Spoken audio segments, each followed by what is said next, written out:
Ja, I'm an idiot. You're an idiot. Idiot.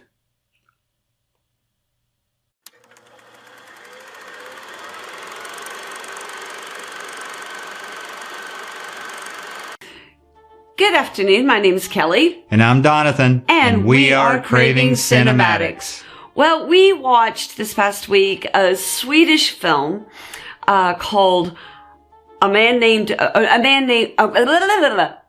Called Ove. O-V-E. This sweet movie is directed by Hans Holm, and it stars Rolf Lassgård and Behar Pars and Philippe Berg, who plays young Ove. And then there's several other people. There's Ida Engvall and Tobias Engborg and Klaus Weisergard. Yes, I'm sorry. I have trouble with Indian names and I obviously have trouble with Swedish names too. So please forgive me. But anyway, this sweet little movie we just really fell in love with. And it was neat to see a Swedish film. Yes. It was actually suggested by one of you guys. And we thought, hey, let's give this thing a shot. And we were able to find it. And we actually got subtitles for it, which was awesome. But yeah, this is a darling little movie. The premise behind it's this older gentleman who his wife had passed away and he'd been a widower for 6 months. Really grumpy, and he called Grumpy. Oh, grumpy. He called everybody idiots. Idiots. And he loved Saabs. The automobile Saab. And anyone who drove an Audi drove a car with 4 zeros on it. Or a Mercedes, any of them. Volvo. They were idiots. They were idiots. But this was an adorable movie. And the one thing this guy could not do to literally save his life.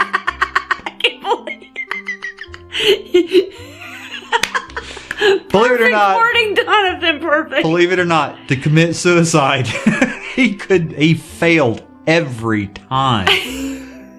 Which I can't believe you said that. That's so funny. Yes, the poor man tried to commit suicide. Again, we're dealing with the topic of suicide, and it's not a funny topic. No, by no means. Again, and this was written nicely. It was respectfully done, but exactly. He did. He tried to commit suicide many times because he was missing his wife, who had, like Donathan said, passed away 6 months prior. Right. And he wanted to be with her, which I totally understand. I do too. But the reason that it was funny is because of the way the writers pulled it off is the fact that he didn't succeed because he was still needed here on Earth. Yes. He got some new neighbors in. Who were boisterous. Yeah. Set this premise up. He lives in a very regimented, very clean, very orderly neighborhood. You know, there's no cars that are allowed to drive, no trash whatsoever. The one little dog that peed everywhere was threatened to become Boots. Yeah. PETA, they didn't do it, so don't worry. Let's see. There were signs there were everywhere. Nothing. Everything no bicycles even. No bicycles. Everything had to be in order, had to be clean. Very orderly. And Ove patrolled the neighborhood every morning. He checked for litter. He checked to make sure all the garages were locked. He checked to make sure the gates were locked. There were no automobiles around. So this was a regiment for him. And the neighbors moved in. As Kelly said, they were very boisterous. And they had two kids. Young family. Had 2 kids. They had one on the way. And it got to the situation to where they kept calling on O for various reasons. And every time he attempted to be with his wife,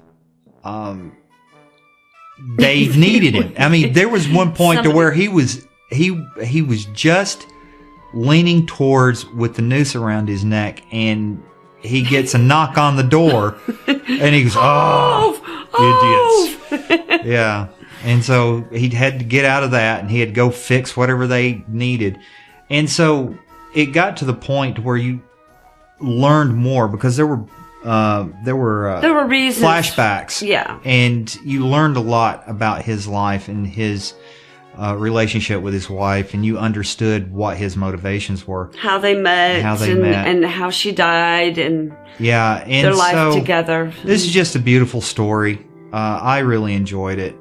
Yeah. So, what rating would you give this one? I'd give it a 9.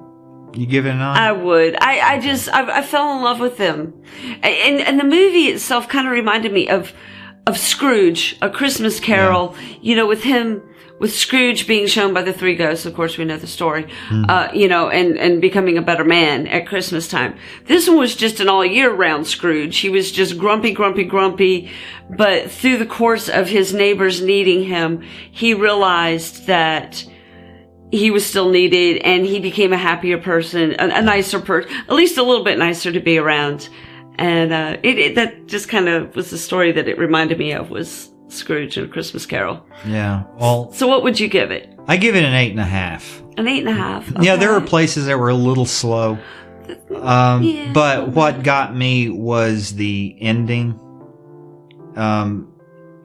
I wasn't really sure if he had actually succeeded or if it was just natural causes. I really wasn't. It was natural. I thought it was, but he left a note.